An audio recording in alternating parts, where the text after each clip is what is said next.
જામનગરમાં આજે ગુજરાત આયુર્વેદ યુનિવર્સિટીનો 29મો પદવીદાન સમારંભ રાજ્યના રાજ્યપાલ આચાર્ય દેવવ્રતના અધ્યક્ષસ્થાને તથા આરોગ્ય મંત્રી ઋષિકેશ પટેલની ઉપસ્થિતિમાં ગુલાબ કુંવરબા સભાગૃહ ધન્વંતરી ઓડિટોરિયમમાં યોજાયો હતો।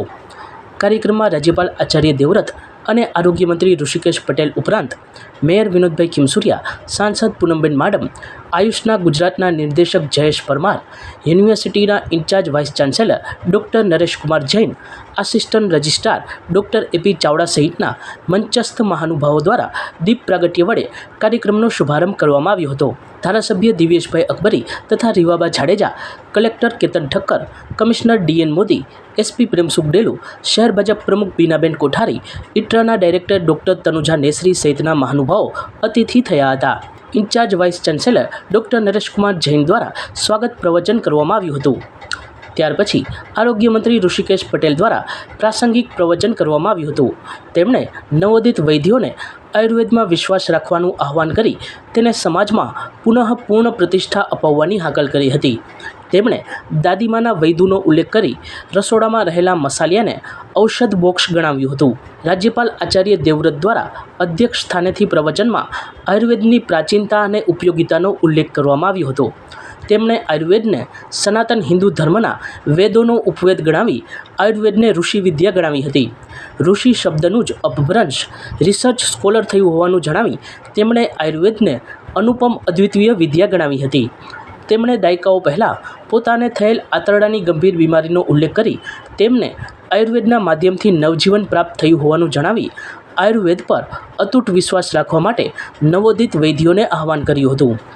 રાજ્યપાલે જામનગરને આયુર્વેદ તથા પરંપરાગત ચિકિત્સા પદ્ધતિના ગઢ સમાન ગણાવી શહેરને સૌભાગ્યશાળી ગણાવ્યું હતું। કુલ 1841 વિદ્યાર્થીને પદવી એનાયત કરવામાં આવી હતી। આ ઉપરાંત સમાજમાં વિશેષ સેવા યોગદાન આપનાર ડૉક્ટર બુધેન્દ્રકુમાર જૈન તથા વૈદ્ય મનમોહનભાઈ ભગવાનભાઈ પટેલને ડીલીટની પદવી એનાયત કરવામાં આવી હતી। યુનિવર્સિટીના assistant registrar doctor Ashok Chavda દ્વારા આભાર વિધિ કરવામાં આવી હતી। આપને પણ ખબર છે કે આયુર્વેદ યુનિવર્સિટીમાં આયુર્વેદમાં જે લોકોએ અભ્યાસ કર્યો હોય એ તમામ લોકોને અહીંયા વૈદ્યની ડિગ્રી અને એમનો પોતાનો અભ્યાસ પૂરો કર્યા પછી આગામી સમયમાં આયુર્વેદનું જ્યારે મહત્વ દેશ અને વિદેશમાં આદરણીય પ્રધાનમંત્રી મોદી સાહેબ પણ યોગ અને આયુર્વેદને વિશેષ મહત્વ આપી ડેઇલી રૂટીનની અંદર, ડેઇલી લાઈફની અંદર આયુર્વેદનું મહત્વ પ્રસ્થાપિત કરવાનો જે પ્રયત્ન થયો છે એને વર્લ્ડ વાઇડ પ્રતિસાદ પણ મળ્યો છે। અહીંયા જ આપણું જીએમટીસીનું જે સેન્ટર બની રહ્યું છે, WHO પણ 1000 કરોડ રૂપિયા આપણને આપ્યા છે અને દુનિયાભરની તમામ પ્રાકૃતિક ચિકિત્સાઓ જ્યારે એલોપેથીનો પ્રચાર પ્રસાર નહોતો થયો અથવા તો એની શરૂઆત નહોતી થઈ ત્યારે દરેક દેશ પોતાના ત્યાં પ્રાકૃતિક ચિકિત્સાની ત્યાં શરૂઆત થઈ ચૂકી હતી। એવી જ રીતે ભારતની અંદર જે પ્રાકૃતિક ચિકિત્સા સમગ્ર દુનિયામાં સૌથી પ્રાચીન એવી આ ઔષધ વિદ્યા એ આપણા વૈદ્યો દ્વારા અનેક રીતે લોકો ઉપયોગી થઈ હતી અને ભૂતકાળની અંદર પણ કેટલાય આપણા સાહિત્યમાં એના ઉલ્લેખો પણ જોવા મળે છે। સંજીવનીની વાત એ આપણી ખૂબ જૂની અને લોકભોગ્ય છે। હનુમાનજી આખો પર્વત લઈ આવ્યા અને સંજીવની આપી અને લક્ષ્મણને મૂર્છિત અવસ્થામાંથી સભાન કર્યા।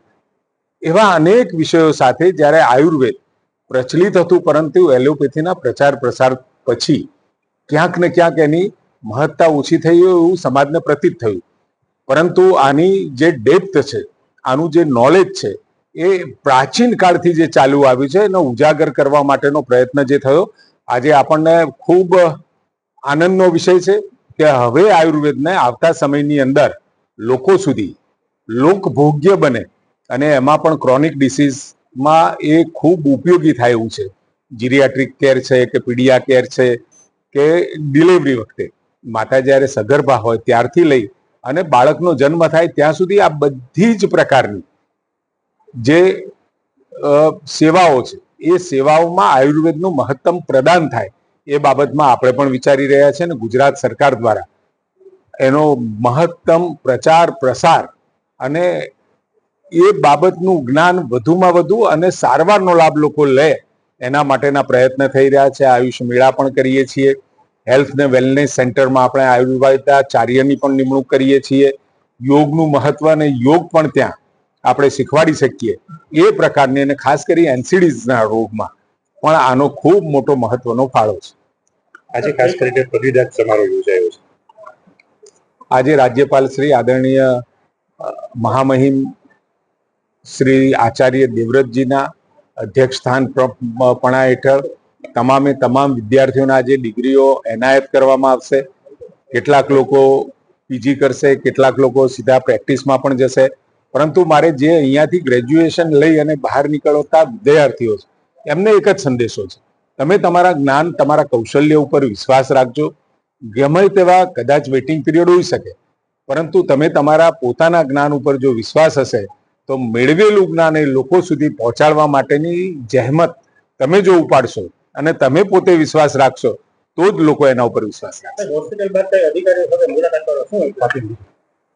આજનો આ દીક્ષાંત સમારોહ અને દીક્ષાંતની સાથે પોરબંદર અને આપણી આ જામનગરની બંને હોસ્પિટલોની મુલાકાત લઈ અને એને હવેના સમયમાં જ્યારે ખૂબ કરોડો રૂપિયાના ખર્ચે એને આધુનિક બનાવી રહ્યા છીએ. એટલે નાની મોટી પેશન્ટ કેર, ફેકલ્ટી કેર, કારણ કે બંને જગ્યાએ મેડિકલ કોલેજ પણ છે, તો એ મેડિકલ અને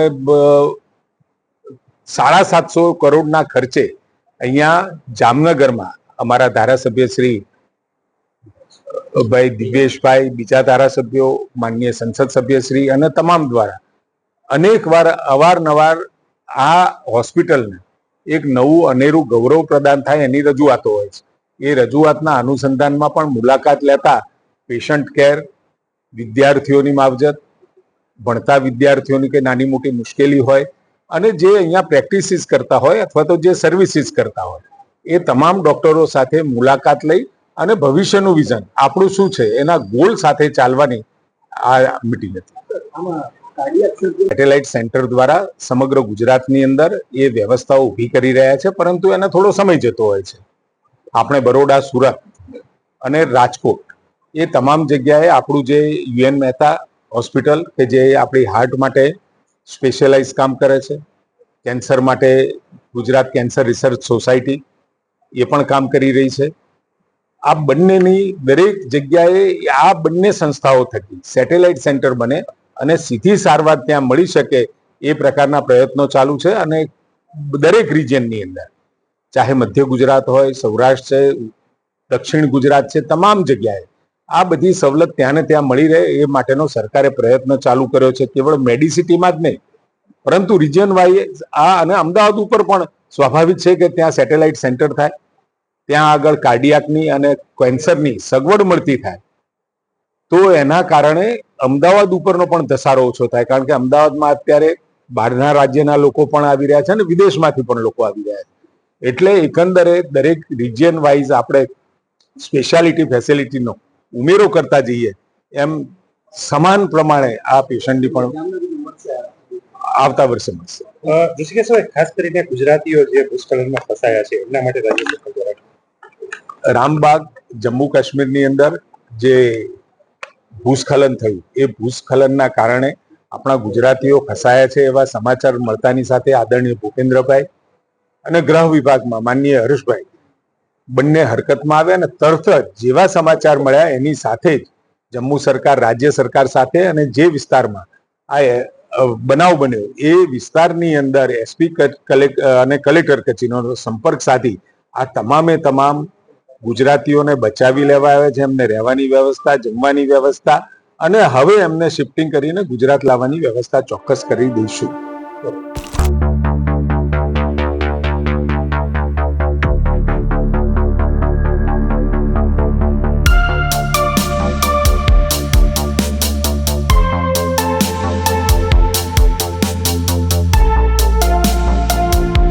સચોટ સમાચારો સૌથી ઝડપી મેળવવા માટે અમારી ચેનલને સબસ્ક્રાઇબ કરો.